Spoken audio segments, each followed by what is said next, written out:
दर्शन देने नहीं बल्कि दर्शन करने जा रहा हूँ। इतना छोटा सा बालक मेरे भजन में, मेरे ध्यान में किस तरह से लीन है।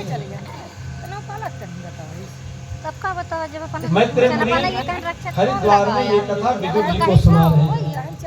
इसी कथा को गंगा जी के तट पर सुखदेव जी राजऋषि परीक्षित को सुना रहे हैं और इसी कथा को नैमिषारण्य में सूत जी महाराज शौनकादिक 88,000 ऋषियों को सुना रहे हैं। बोले मधोर वनम भृत्य दीक्षया गता। मेरे भगवान आए दिष्टु इच्छा विदिक्षातया। आज ध्रुव को देखने की इच्छा से मेरे भगवान प्रकट हो गए। बोलिए भक्तवत्सल भगवान की जय।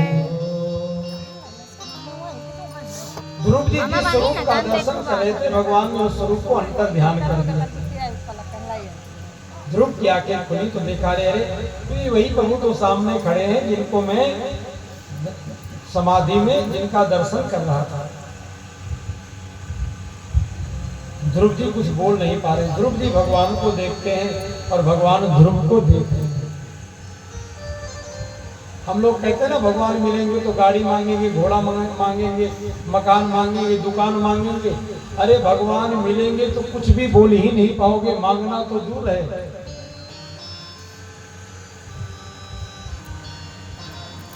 ध्रुव जी कुछ नहीं बोल पा रहे हैं।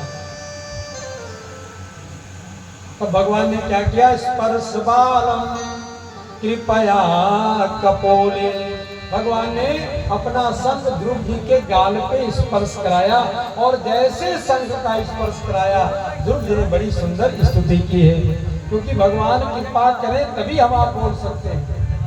हम वैसे तो हम सब लोग बोल रहे हैं लेकिन कोई बोलना है।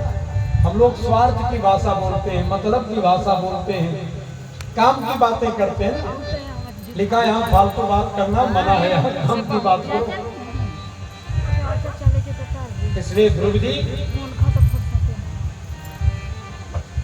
बड़ी सुंदर प्रार्थना किए हैं। योऽन्तः प्रविश्य मनुवाच मिमां प्रसुप्तां संजीवयत खिल शक्तिधरः सुधाम्ना अन्यश्च हस्तचरण स्वर्णत्वगादी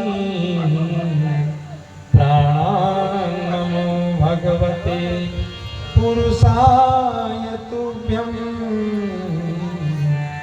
प्राणान् नमो भगवते।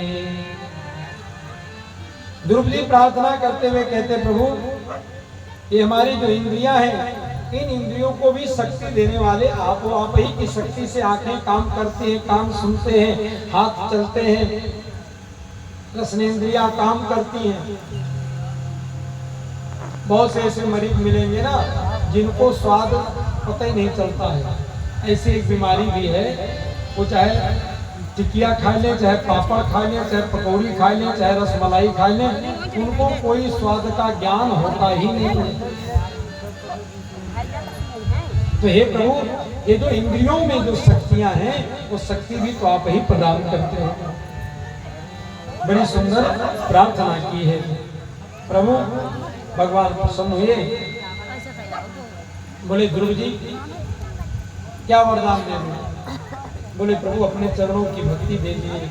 भगवान ने कहा वो तो दूंगा ही दूंगा, लेकिन आप जब आए थे तो आपके मन में राजगद्दी की इच्छा थी, सिंहासन पर बैठने की इच्छा थी। तो जाओ मैं वरदान दे रहा हूँ आप 36,000 वर्षों तक राज करोगे। जब भगवान कृपा करते हैं तो कितनी बड़ी कृपा करते हैं। अगर संसार के लोग